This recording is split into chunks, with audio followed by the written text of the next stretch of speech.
Alrighty, fight fans, welcome back to episode 5 of Pure Fight Radio. I am Brent Cristelli along with my co-host Manny David, and today we are going to be talking about a few different things, mainly recapping UFC Fortaleza, which happened this past weekend. I know we're a few days late on this, but both Manny and I have busy schedules, so unfortunately we are doing this podcast at this time of the week. And if Manny, you would like to go ahead and say hi to the young audience out there.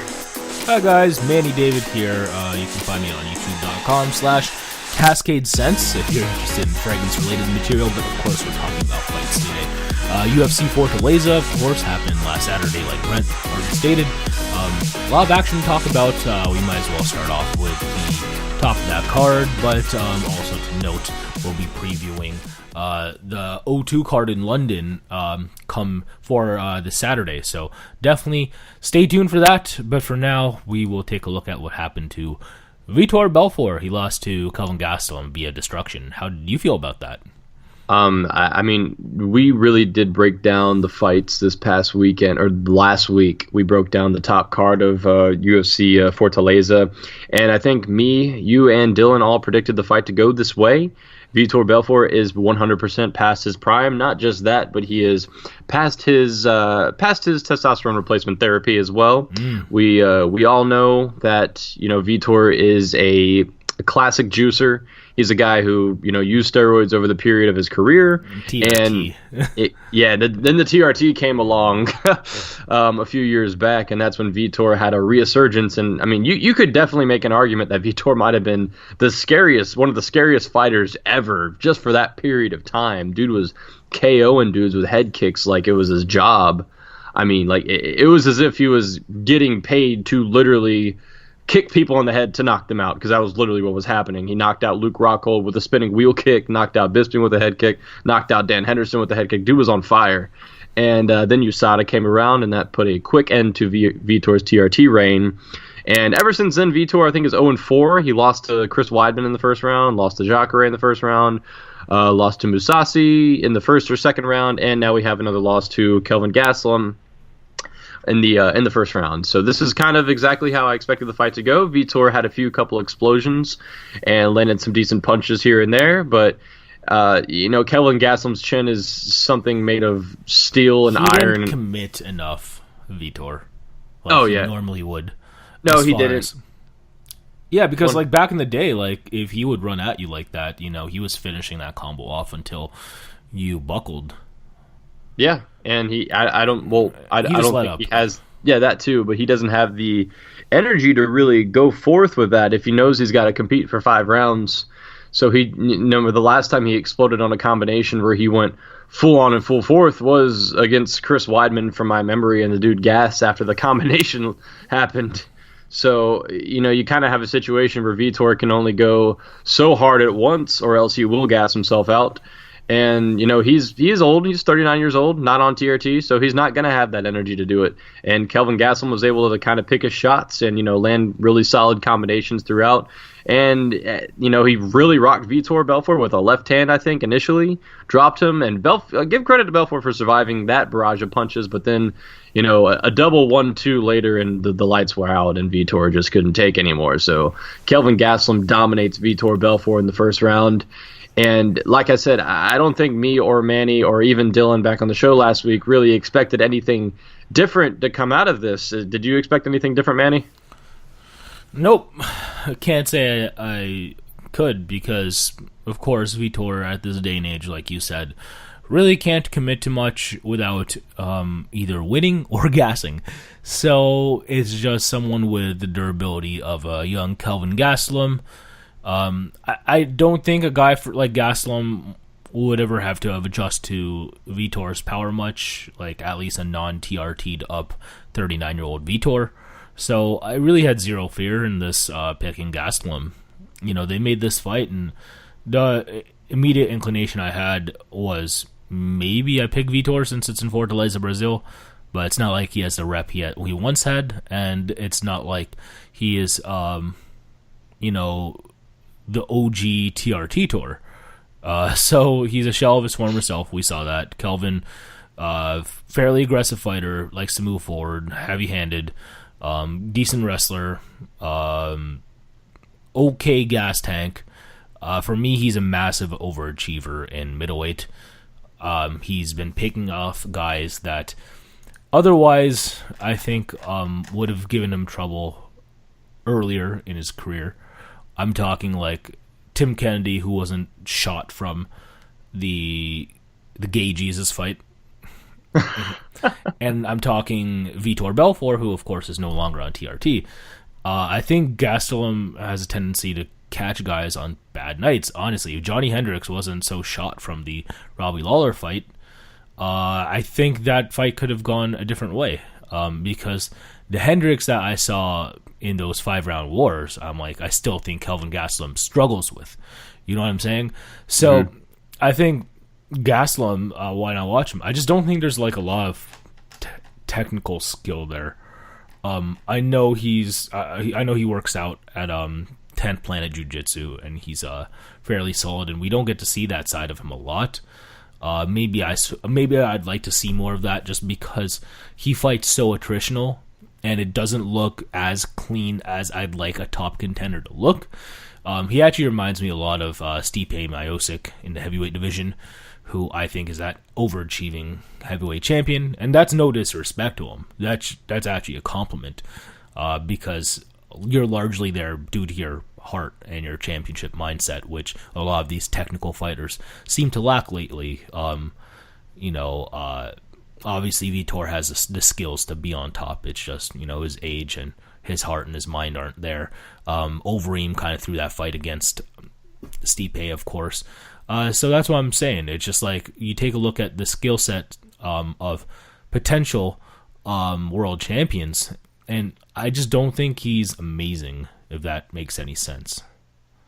No, it 100% does. I do think Gastelum has kind of caught guys on bad nights. You had Tim Kennedy come off a super long layoff and the fight with Gay Jesus, as you said.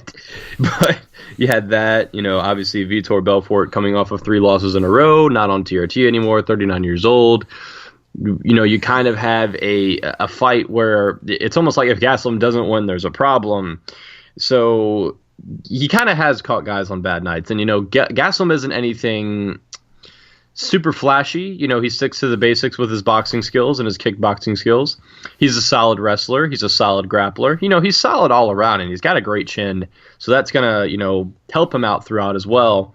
His main issue always has been, making the weight at 170. He's a very young guy. He's 25 years old. I do think that should he be able to pull himself together and make weight at 170, he'd be pretty good there. I don't see him beating the top guys at 185. There's no way he beats these guys at 185. No, absolutely not. Not a chance. When it comes to facing the likes of Luke Rockhold, Jacare, Chris Weidman, even a Mike. Yeah, of course, Romero. Even a Michael Bisping, even an Anderson Silva, who he's going to fight next. Conspiracy theory. I think he destroys Bisping. I think he slaughters Bisping. Absolutely. I can see it. Yeah. What does Bisping do? Jab him to death for 5 rounds? Are you serious? I think Bisping's such a free champion. That is. No, man. No. Please, no.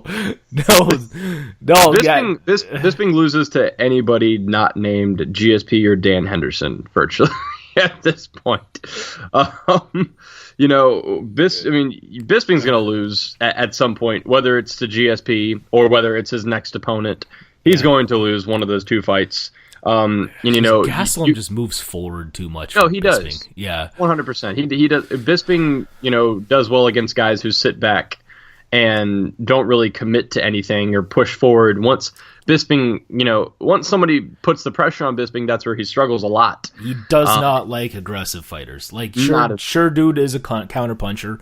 I get that, but how are you a counterpuncher and you don't hit harder than you should, and you don't strike fear into anyone who's going to move forward anyway. So I just really think he has not very championship style.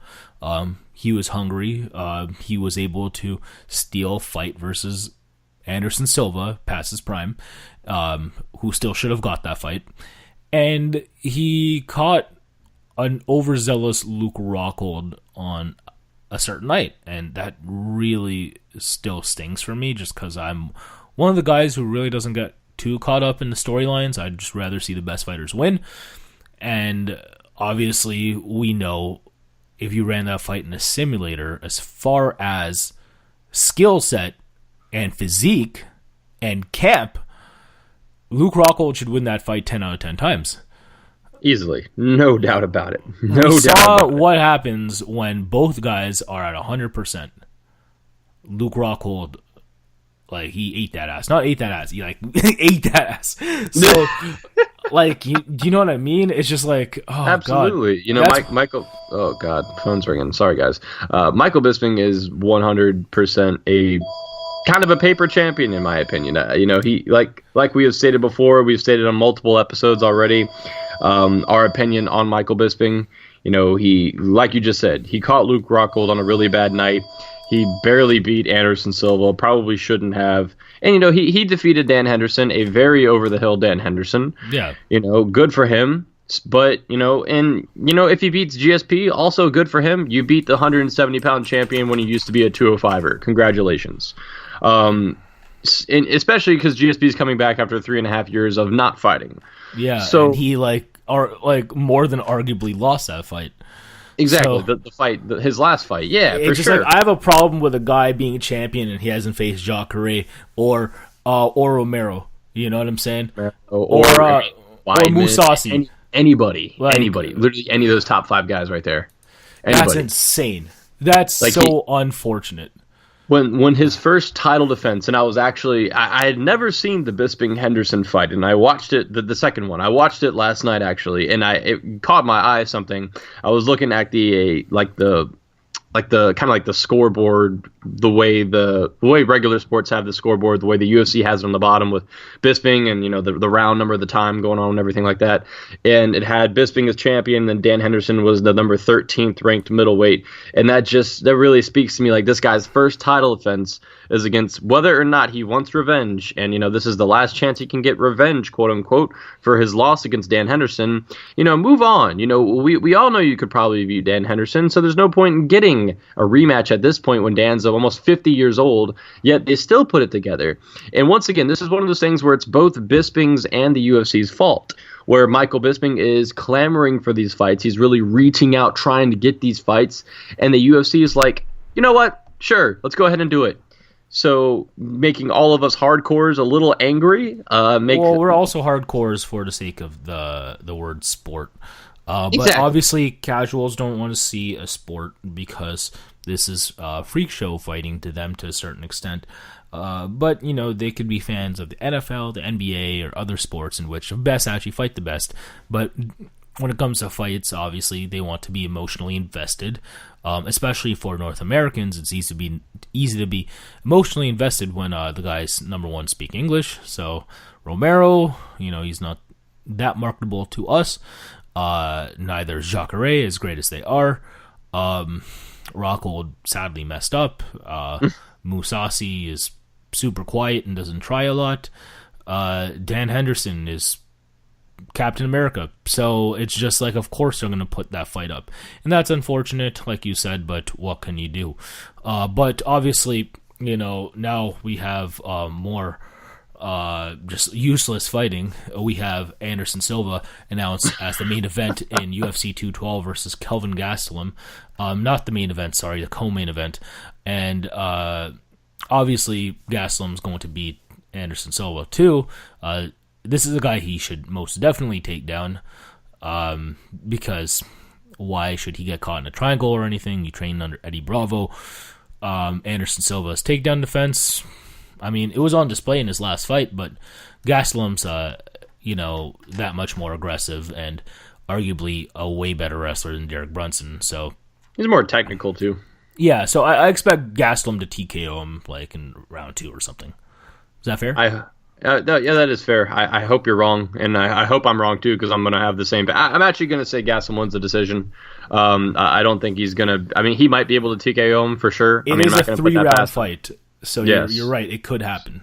Absolutely. So I think it could go to decision. You know, Anderson's still while he's 40. He's going to be 42 years old by the time it happens. Oh my God, this is ridiculous. But he can do 3 rounds. 3 rounds. Oh yeah, not just that, but he's game still with top fighters. He's not going to beat top fighters, but he's game with them. He can hang with them a little bit. He's not going to beat anyone in the top. If he fights Luke Rockhold, that will be a destruction. I would never want to see that at this point in Anderson's career. I don't want to see Anderson. The only way I would want to see Anderson get a title shot is if it's against Michael Bisping. Yeah, that's the only way. You know what I wanted to see though, not for Gastelum like that. I mean, I want Gastelum to face actual top 5 talent, not Anderson Silva, and I wanted Anderson Silva to fight. Someone who clearly doesn't care about getting the belt because he could have done that earlier before Rockhold emerged. If he did actually care, I want to see Anderson Silva versus Gegard Mousasi. Gegard's been calling for that fight for a while, and the UFC apparently hasn't had any interest in making it. I'm not sure why. When you have fights like Gastelum and Silva coming together and Brunson Silva. And it's funny because the reason, as far as from what I understand and what Mousasi has said, the reason the UFC didn't put that together is because apparently Mousasi's quote-unquote name value isn't big enough to fight Anderson Silva, yet you've got guys like Derek Brunson and now Kelvin Gastelum fighting Anderson Silva. So, pretty contradicting, doesn't really make too much sense. That's a fight I've been wanting to see for a while. That's a fight I would have really liked to see while they were both in their primes.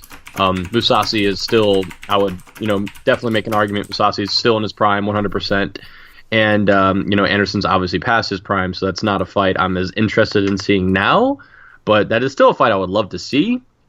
At this point, Anderson's 42 years old. He's going to be 42 years old by the next time he fights. I don't want to see him fight any of these young and up-and-coming contenders. I really don't. I want to see him against guys like himself, older, legends of the sport who are still fighting, throw together fights like, who knows? You could even throw together like a 205 matchup with him and Shogun or something like that. That would be cool. Two guys who are kind of, past their primes, obviously, not, 100% anymore, all this stuff going on. But you've got Anderson Silva matched up against a 25-year-old up-and-coming guy, who is just really on a tear right now, whether or not it's against guys on their bad nights. But it's just not a matchup where I favor Anderson. It's not a matchup where I want to even see the fight. I mean, of course I'm going to watch it, but I'm not. It's funny because when the UFC... It's novelty. Exactly. The UFC tweeted, they're like, ask and you shall receive. So you get this. And then a bunch of people were tweeting and quoting it like, nobody asked for this. A bunch of people asked for this. They just didn't ask for it. None of the hardcores asked for it. It's just someone like Gastelum he's American and he works hard. Just like, trust me, they want to see Stipe as champion. They want to see Cody Garbrandt. They want to see these guys who appeal to middle America, masses to a certain extent. And I'm not saying that like the UFC is like xenophobic or anything, but to a certain extent, the fans are. You still have these cards where these foreign fighters come to the UFC and people are chanting, USA, USA. And that's never going to stop either. I mean, yeah, we're in this, Brexit/Trump era, sadly, but it is what it is. We might as well move on from all this middleweight talk to more shot fighters. John Vellante versus Mauricio Shogun Rua in the light heavyweight division. John Vellante, one of the primary training partners of Chris Weidman in the middleweight division, out in New York, of course, New Jersey. Come on, this was free. Like, where is Shogun worse at despite his age? Yeah, this was a free fight, like you just said. It's just Mauricio Shogun, who aside from one combination Vellante landed that kind of stunned Shogun in the first round. Shogun really put it to Vellante throughout the fight, was landing overhand rights consistently, was constantly able to, find the holes in his striking defense and, able to exploit them, was able to counter a lot, and the finishing combination started off of a counter. Shogun scooted back a couple times when Vellante threw a combination and just threw a hammer of a right hand that landed right on Volante's chin and then put together a fantastic combination to put Vellante down. So easy TKO round 3 for Shogun. These are the fights I want to see Shogun in at this point in his career. I want to see him against guys who are, not 100% top 205ers. I don't gatekeeping. Exactly. That's the type of fights I want to see Shogun in. Shogun's on a little 3-fight winning streak, which is great. I want to see him keep winning. I actually rather see him retire at this point, but that's apparently not going to happen. And Shogun's looked better in his last few fights than he, of course, did against guys like OSP and even Dan Henderson of recent history. But, he's not going to beat guys like OSP. I'm very surprised he beat Corey Anderson. He's not going to beat these top guys in the division. He's obviously not going to beat Gustafsson. He's not going to beat Cormier. He's not going to beat... Obviously, I would never, ever, ever want to see him against a guy like Anthony Johnson. So if he does, that would probably be the most brutal knockout in UFC history. Oh, that'd be sexy. Come on. It would be, sexy, but I don't want to see it. Yeah. I'm one of these, I love these pride guys, who are still fighting now. And I don't want to see Shogun, go the route of a guy like Chuck Liddell, who was basically knocked out into retirement. I don't want to see Shogun like that. Even though he's only 35 years old, he's still got, he started young. Exactly. He started really young in Pride. He's been, he was fighting on the nights where he would fight a couple times a night back in Pride. He's been fighting since he was a teenager, so it's like... Yeah, he made his MMA professional debut in 2002. So in Shogun's 35 years, it's been a long time coming for Shogun. He's been fighting for a very long time. I would like to see Shogun hang him up. He had a great fight in Brazil. Obviously, Shogun's not going to want to hang them up. So I'm going to have to look at the light heavyweight rankings myself to see where he goes from here. But in reality, like I said, if he fights any of the top competition at 205, he's going to go down. It's just a fact. And I love Mauricio Shogun Rua more than a lot of these casual fans do, of course, because, I've been both me and you have been, big into the sport for a very long time now. And, Shogun's always been one of those guys I really love. That's our guy, Exactly. Yeah. Respect. But obviously he's past his prime. I really don't care what he does at this point because... it's at the point where Shogun's just looking to salvage money because I'm not sure if he has anything else he can do right now. And I know he's not exactly, he's an unskilled worker outside of this because he was a model before he became a fighter. So, I expect a lot of these guys to keep fighting because I'm just not sure what else they can do besides maybe open up gyms and stuff like that, right? So, who knows? And I'm not trying to, point that out disrespectfully or anything. It's just a lot of these guys keep fighting because they didn't make enough money during their prime because fighters, were and are still uncompensated for. And that's why you still have, the Shogun still trying to go at it versus top 15s in 2017 while he's 35, which sucks. But What can you do? Hopefully that changes in generations come. But, it is combat sports. These guys seldom fight. So, as a result, you have to market yourself in a certain way in order to be relevant besides just how you fight. That's clearly the blueprint, and I'm not going to explain who at this point. Anyway, Vellante, he is not relevant whatsoever right now. The last one he had was versus someone who doesn't even have a Wikipedia page. Real talk. I don't know where he goes from here, but I can't believe he was listed as number 13 in the light heavyweight rankings. That's just embarrassing to go past number 10, in my opinion. Good job, UFC. I don't know why they have guys rated past number 10. It's after number 10, you're just unranked. That's how it should be. Yeah, real talk. Relegate these guys. Here's kind of what I want to see, and I don't want to spend too much time on this, but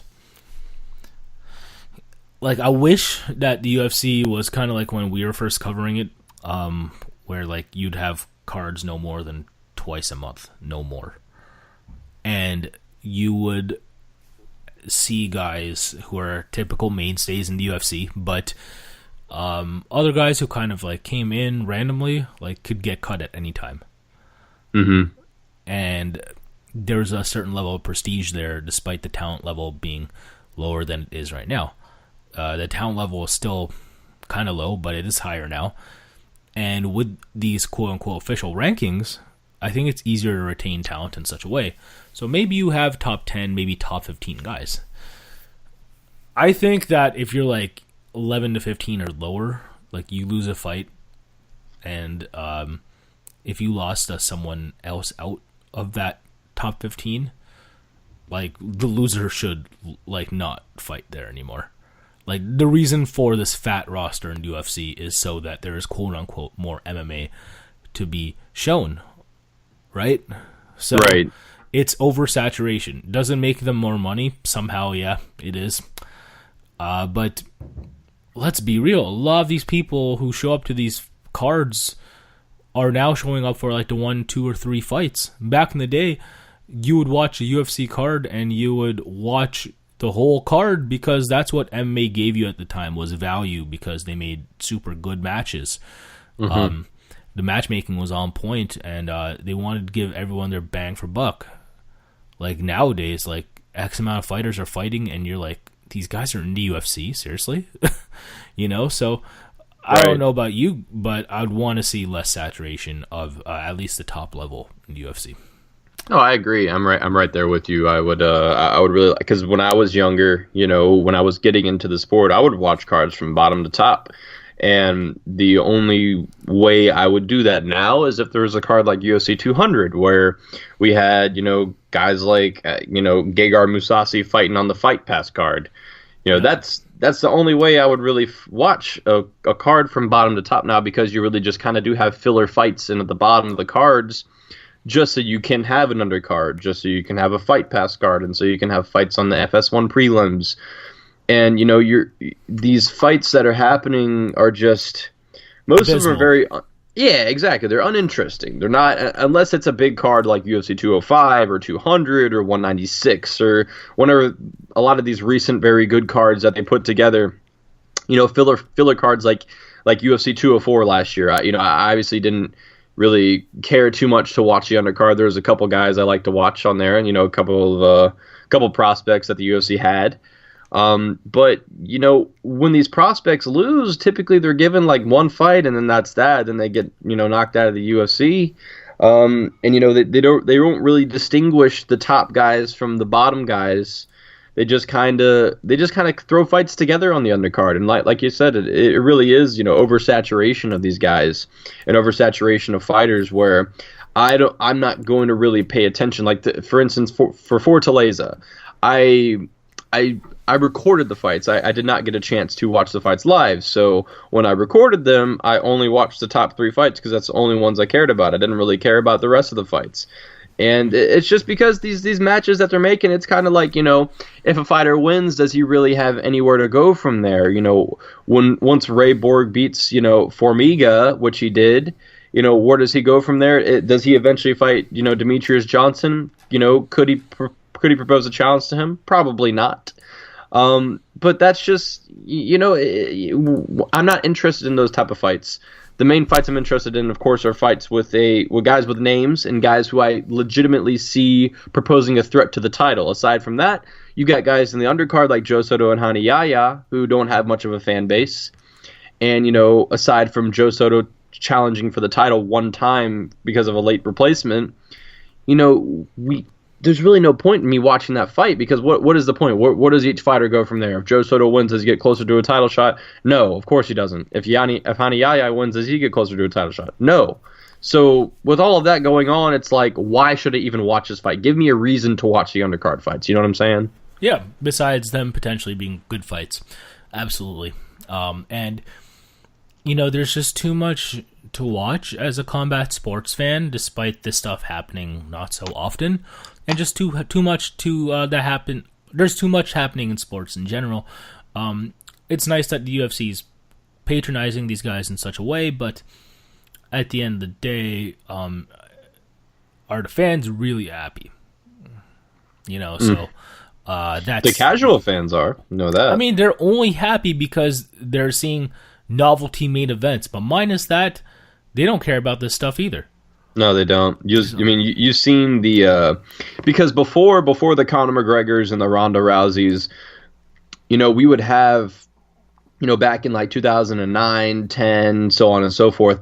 Even back to like, you can throw it back to like 2007-ish, stuff like that. Back when, Chuck Liddell was reigning and Anderson Silva just kind of started his reign. And there was Randy Couture and, Tito Ortiz back in the day. Even back in those days, you would have pay-per-view numbers where, you didn't have to have a Conor McGregor on the pay-per-view in order to sell. But now it's like, because you promoted this one guy so much, a lot of interest from the other fighters kind of goes down. So the interest in John Jones goes down. The interest in even a Tyron Woodley, who a lot of people could have had interest in, has gone down.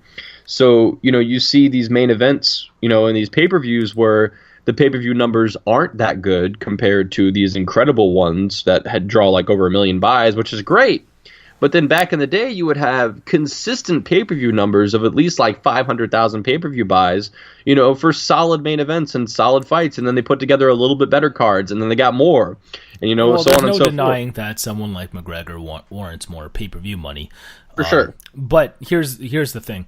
With MMA, the reason why things were like that back then was because the fight could be ended in so many ways at any time.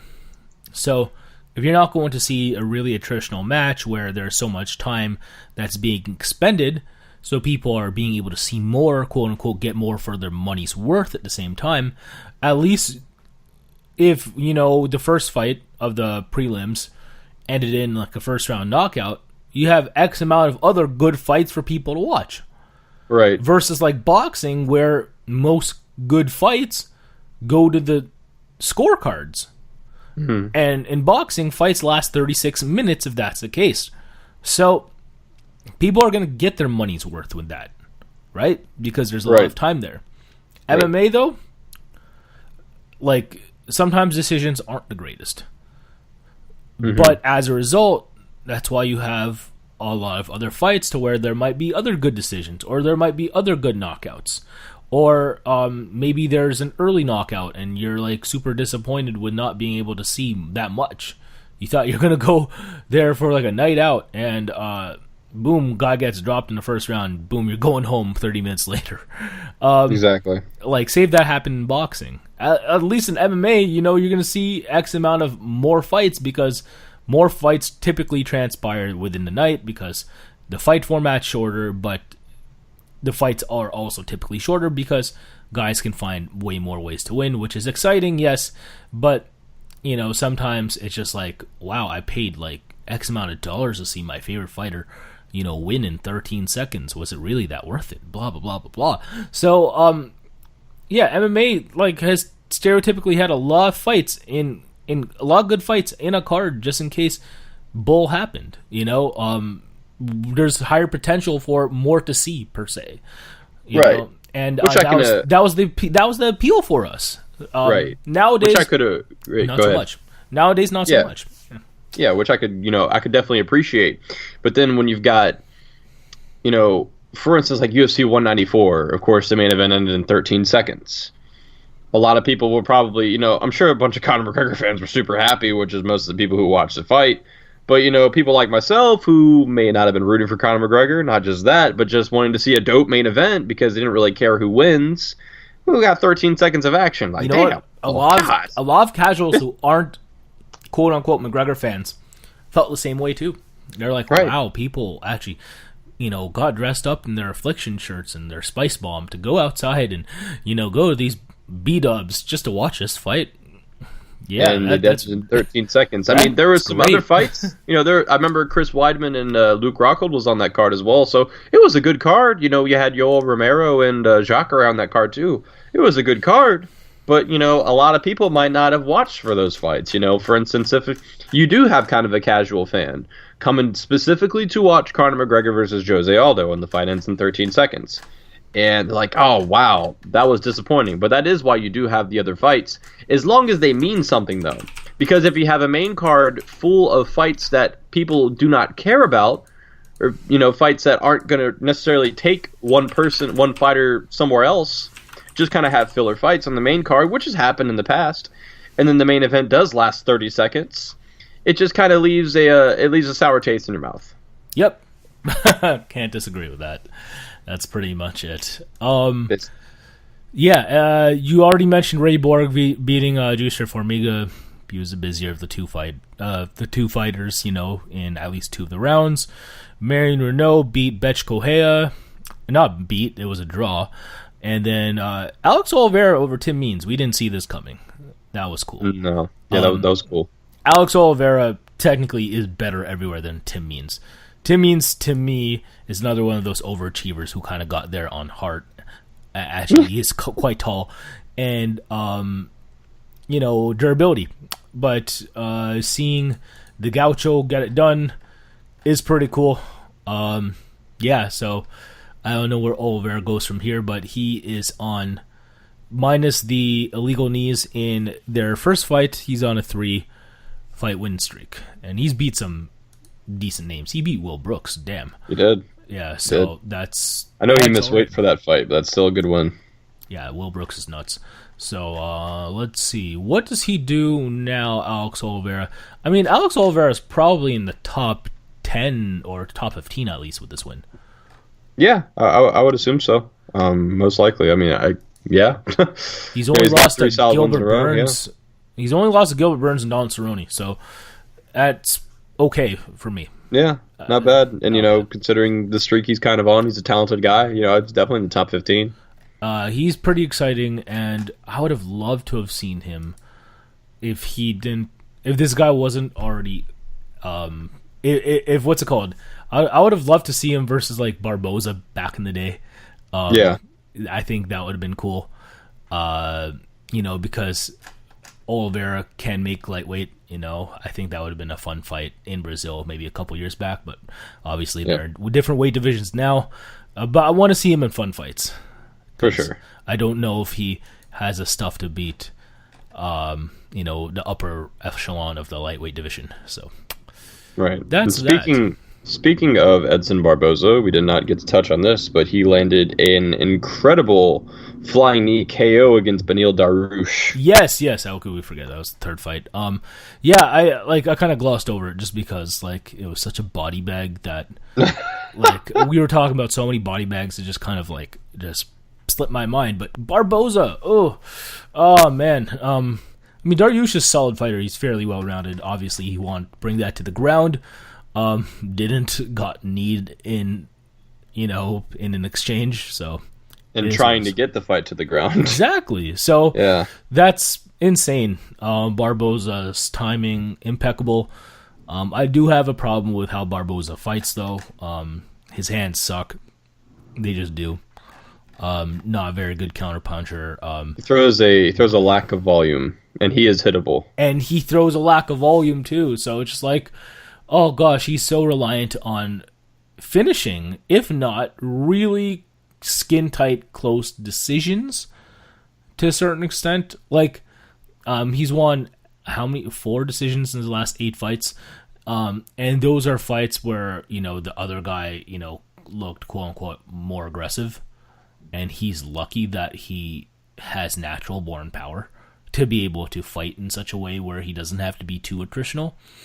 But, Edson Barboza, he got exposed in the Tony Ferguson fight, for example. Oh, for sure. That was a clear indication of volume against power and cardio against somebody who doesn't have as much cardio. Barboza is obviously more hittable than Ferguson. Well, Ferguson's very hittable as well. Ferguson has good head movement. He doesn't get clocked. No. Barboza will get clocked 100%. It's happened a lot. It happened against Gilbert Melendez. Did not happen against Anthony Pettis because Anthony Pettis really lacks the hands. But he got clocked. That's his problem too. A lot of these Taekwondo fighters, literally, and I'm a Taekwondo black belt myself, so I know where we suck. We have good footwork, yes, and we cannot throw that many strikes because a lot of our rotational strikes, like roundhouse kicks and, back spinning heel kicks, that takes a lot of energy. A lot of it's momentum based, yes, but you can't go 3 or 5 rounds just doing that instead of boxing. And that's why Barboza will never be a champion to me because, I just don't think he has the hands. I just don't. I'm taking a look at the champions right now. Like the UFC World I will say Barboza's on a solid little winning streak right here. This is 3 in a row, but defeated the likes of Anthony Pettis. He defeated Gilbert Melendez. He also defeated Beneil Dariush now in very impressive fashion. So where does he go from here? But the problem is eaten alive by McGregor if that fight ever happens. Oh, I think so as well, just because of his lack of ability to defend punches. Could he land something crazy and knock McGregor out? Yeah. Mm-hmm. Is it likely to happen? I don't really know. Just because his boxing is not there, and McGregor is a far better boxer than Edson Barboza. Does Edson Barboza have more powerful kicks? Yeah, you can make an argument for that. But, when it comes to getting hit in general and defending strikes and landing strikes, McGregor's going to tee off on Barboza all day long. So I don't see Barboza beating McGregor. But in a realistic, way, he did defeat Anthony Pettis. Who was the former lightweight champion, did defeat Gilbert Melendez, who challenged for the lightweight title and former Strikeforce lightweight champion. Obviously not quite, in his prime anymore, definitely going towards, the latter part of his career. But he defeated Beneil Dariush as well, solid win. Where does Edson Barboza go from here? Because, obviously we've got Khabib and Ferguson, who are top 2 for a title shot right now. We have McGregor, who wants to not pay any attention to MMA right now, apparently. Don't blame him. No, I don't. He's looking for the money, and I don't blame him for looking for money. Yeah. Make as much money as possible. At this, why not? Go ahead and do it. Your window to make money is only so small in your life. If you're a fighter, yeah. But with lightweight kind of at a stalemate right now, and where does Edson Barboza go from here? With 3 wins in a row.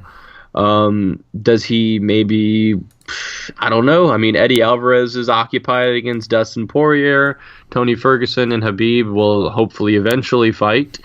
I don't think Nate Diaz is going to take a fight against Barboza because that's way too risky for him when he can make more money in a McGregor rematch should he just wait out for it. And Rafael dos Anjos is going to the welterweight. So where does Edson Barboza go from here? Nowhere. Is he just kind of chill? I'm serious. He's gonna fight someone who's in like the top 11 to 15. It's just there's no way around it. There's no available fights at lightweight. He beat the other available, lightweight in Beneil Dariush just now. So it's just what does he do? Take a quote unquote step down in Poirier? Probably not. So who knows what they do with him? Or he probably will take one of those fights. I think Barboza's in the position in which, it's kind of like the moving up and moving down era, which is fine. I'm glad fighters are able to, just take fights wherever. But as far as lightweight championship aspirations, he doesn't have a lot to work with. So that's his issue. Nothing surprising there. But yeah, overall, okay, pretty good main card, right? Belfort versus Gastelum in Fortaleza was pretty good, right? Oh, absolutely. I enjoyed every bit of the top 3 fights, which is what I only watched. So okay. I enjoyed it. It's definitely awesome to see. 3 knockouts. So I can't complain at all. And 3 pretty awesome fights. So Fortaleza gets a solid thumbs up from me. And I enjoyed the card, so I guess we can go ahead and talk about this fight night coming up this weekend real quick. Yeah, real quick. Let's just zoom right past these, okay? Zoom through it. Okay, go ahead. Main event in light heavyweight, Jimmy Manuwa versus Corey Anderson. Interesting. Manuwa's on a little bit of a winning streak. Corey Anderson, I think, came off of a win recently. Yeah, he did. After Shogun. After Shogun, he did come out. So, aside from the Shogun little split decision loss, which he arguably could have won the decision. This is kind of a, Corey Anderson's kind of on a good little streak here. Jimmy Manuwa is also on a good little streak. He just finished up OSP in his last fight. Aside from that, he got KO'd by Anthony Johnson, won a decision against John Blachowicz. Also got TKO'd by Alexander Gustafsson. So, obviously Manuwa is one of those people who isn't going to beat the top-notch competition, and it looks like Corey Anderson probably is heading down that route as well. I don't think Corey has really fought anyone in the top-notch the highest caliber fighter Corey Anderson's really fought is Shogun, and he lost. So that, whether or not it was you could make an argument for the decision. This is an interesting fight. I think if this fight stays on the feet, Manuwa wins. It all just depends on how Anderson utilizes his wrestling, should he? And if he doesn't, Manuwa is probably going to clock him. So, this fight's in the UK as well. I'm gonna actually go with Jim Manuwa. I think he's gonna finish him in the second round. Yeah, I want to see if Corey Anderson's not too takedown thirsty. I think Jim Manuwa should just open up with more kicks and punches as well, and eventually he TKOs him somehow. Not sure how, but as long as it's standing, he wins. Fight start standing, and I'm not faithful in Corey Anderson's hands. Let's just say that. So Jimmy Manuwa, both of us for the win. Welterweight. If Shogun can drop Corey Anderson, I think he dropped. I know he dropped him at least once. I'm not sure if he did twice or not. I know Jimmy Manuwa can put the lights out. Yeah, it's a free fight for Manuwa. Welterweight, Gunnar Nelson versus Alan Jouban. Yeah, Gunnar Nelson all day, every day in this fight. He's better everywhere, so not much to say. Jouban's got some decent striking, but Gunnar Nelson should be able to weather any type of storm Jouban brings on the feet, and Nelson's a better grappler, so should be lights out. Gunnar Nelson, maybe a submission victory. Yeah, but Alan Jouban's he's a brown belt too under Eddie Bravo. I think Gunnar Nelson's the more aggressive grappler, so I got him winning by decision if it hits the ground in the first place. If it stays standing up, I still think Gunnar Nelson wins, but that's it. But Gunnar Nelson, another one of those fighters who's so talented that you wish he did more, but he doesn't. He's a very complacent fighter. Kind of has that unemotional air about him, kind of Gegard Mousasi-like, if that makes any sense. But unlike someone like Gegard, for me, Gunnar Nelson never really seems to show any killer instinct, and I wish he did. I just haven't seen it, at least in the UFC. So maybe he does versus Jouban, but again, we both have him by decision, right? Yep. Okay. Brad Pickett versus Marlon Vera. Should be pretty fun. I have Pickett barely. I can see this going to a decision. Marlon Vera, really aggressive submission grappler, tricky guard. I can easily see him sub Pickett on the mat. I think getting there might be tough. But I'm going to go with Pickett in a split decision. Yeah, I think this is one of those cases where Pickett, is the home favorite here, and should Vera get him to the ground, it could definitely pose some trouble. And Pickett is, of course, way past his prime at this point. He has looked pretty awful recently. No offense to Mr. Pickett. To be fair, he's been fighting some tough competition. No, he has. Alcantara, Raya Faber, even though Faber... Thomas Almeida, that guy's scary. That guy's terrifying. Yeah. And he did defeat Francisco Rivera via split decision. So he's definitely on the downside of his career. Not the Brad Pickett of old in the WEC, who was a pretty solid performer back in the day. First person to beat Demetrius Johnson. Yeah. Yeah. So Brad Pickett can always have that in his resume, which is great. But I do think he probably ekes out a split decision. I think even if the decision's kind of close, he'll probably win because it is in England. So I'm going to go with Brad Pickett by split decision as well. Okay, and the last fight we'll talk about, Arnold Allen versus Makwan Amirkhani in the featherweight division. I got Amirkhani all day, every day. I'm a big fan of this guy. I think he is. What he reminds me of is, more of those international playboy type of fighters. And I think that's hilarious. Not so much quote unquote McGregor-like, because I don't think he has as exciting as a fighting style, nor do I think he spaces as well. But it's cool to see a guy with such a typically boring fighting style be that exciting outside of the cage, which I think is really cool. But he tries to be exciting in the cage. I remember when he knocked out Andy Ogle ASAP, and he's not even a kickboxer. So I think this guy's a lot of fun, personally. I think he wins any way he wants here. Will it be a tough fight? Yeah, Arnold Allen's super skilled too. I just think Makwan Amirkhani is the more aggressive wrestler, and I think we'll see it here. Yeah, I can agree with that. Both guys haven't fought since UFC Fight Night. Silva versus Bisping in February of 2016, which is interesting. Mm-hmm. But yeah, I would go ahead and go with Amirkhani as well. Mr. Finland, baby, let's go. Yeah, let's go. This guy is sick. Yeah, he is pretty dope. He might be able to get him. You might be able to get a finish at some point in the fight, but if not, I would definitely go ahead and say a decision for Amirkhani. All right, so there it is. And yeah, I guess that about does it for our O2 preview show. UFC that was super long and in-depth preview show, which was just incredible. The O2, this card's going to be amazing. No, I'm just playing. It should be a good card. Those main card fights is all right. Yeah, they're all right. For sure there'll be some good fights, which I can't complain about as a fight fan.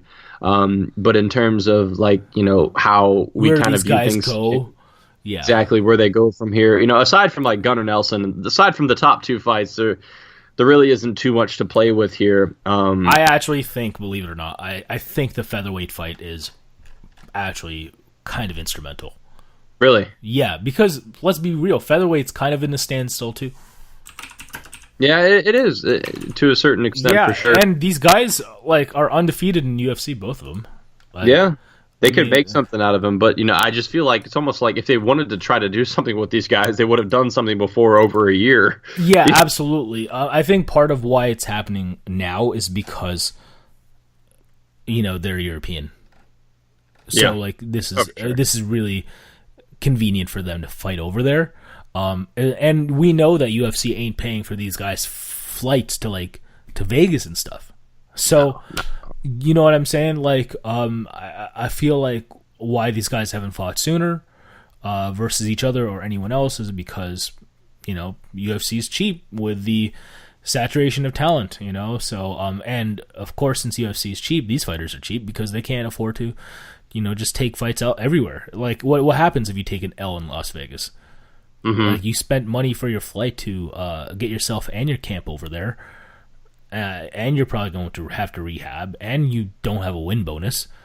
So, there's a lot of factors. Yeah, so you might as well just wait for this, which sucks because me and that there's really overly active UFC fighters at one point. Didn't Cerrone fight 5 times in 1 year?